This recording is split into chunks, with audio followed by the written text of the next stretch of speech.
Jay Berry is the managing director and head of global rate strategy over at JPMorgan, and he joins us now to kick us off to the close. And Jay, let's focus in a little bit here on the Treasury's borrowing needs. I think everyone knows that at some point those borrowing numbers are going to have to come up significantly. It looks like, at least for the first quarter, they seem to be guiding in that direction.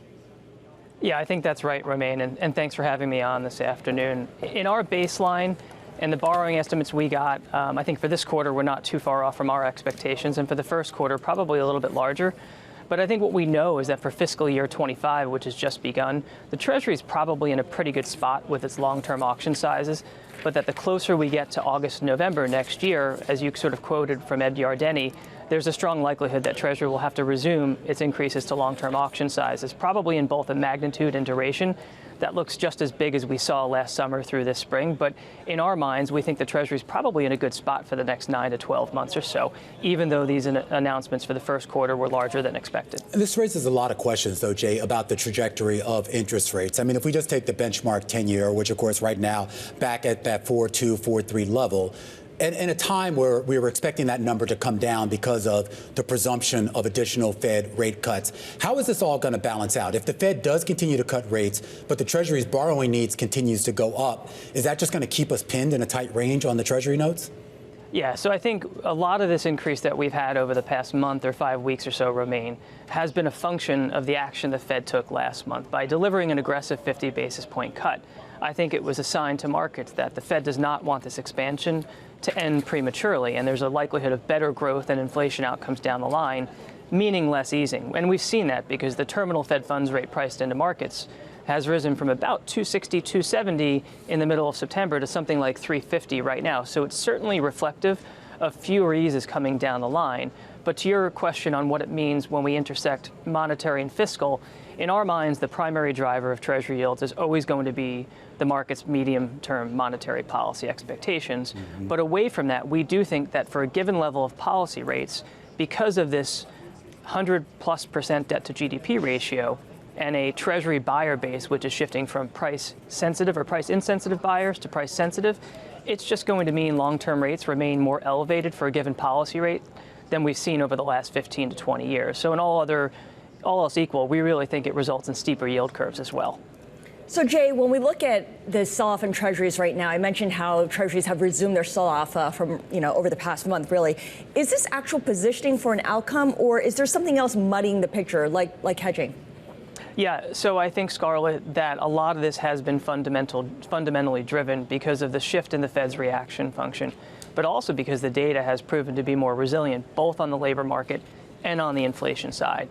But that being said, when we look at the move in long-term yields adjusted for sort of their typical fundamental drivers, it's been in excess of what we would have expected. And while it might be tempting to attribute this to a shift in electoral expectations, I think the bigger issue here is that we've not quite caught up to where growth expectations have gone. And further from that, positioning, at least on the duration side, was pretty long heading into the September Fed meeting. And it's been sort of washed out and is much more neutral right now. So everything I've heard from clients being on the road the last couple of weeks is that this has been a fair amount of de-risking and that clients would rather react to the election rather than proactively position for it, given how close it seems like it might be. Interesting. So that means that we could see a lot of volatility in the days right after the election. I'm wondering how you're thinking about the sell-off that we're seeing in oil, because lower oil obviously helps to improve the inflation picture in the months ahead. Yeah, I think it's certainly indicative of lower burn on geopolitical pressures, given what happened over the weekend. And while I think it might be tempting to think that it is certainly reflective of lower inflation and a better outcome for this consumer, it probably means we can go back to kind of thinking about the prospects for growth, inflation from a sort of more macro fundamental perspective rather than having to think about geopolitics, which means that any sort of premium that had been built into the rates market from the energy market is probably dissipated. And I think as we go forward, our colleagues in commodity strategy think that as we head into next year, it's likely to be that supply will outweigh demand, given ongoing strong supply from OPEC Plus, which means that oil prices, if we're in a more stable world, are likely biased somewhat lower. And obviously, a lot of this is going to hinge on the outcome of the U.S. election. Two different candidates with some very clear differences in policy, and that could have a big impact here on Treasury funding as well as just how the market reacts to it. I am curious, Jay, just in the short term here, we have an election a week from tomorrow. Are you going to be up on Tuesday night watching the results? And if so, what parts of the market do you think are going to react, or are you anticipating are going to react first to the outcome?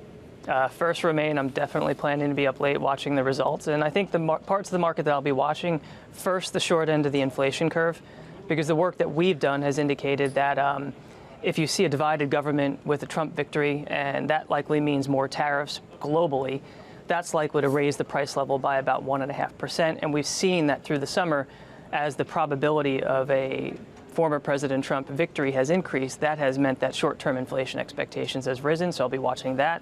Second from that, I'll just be broadly watching the slope of the yield curve, because you've talked about the fiscal picture, and we've said that a sweep in either direction is likely to mean meaningfully more borrowing than the baseline that we've heard from the Congressional Budget Authority.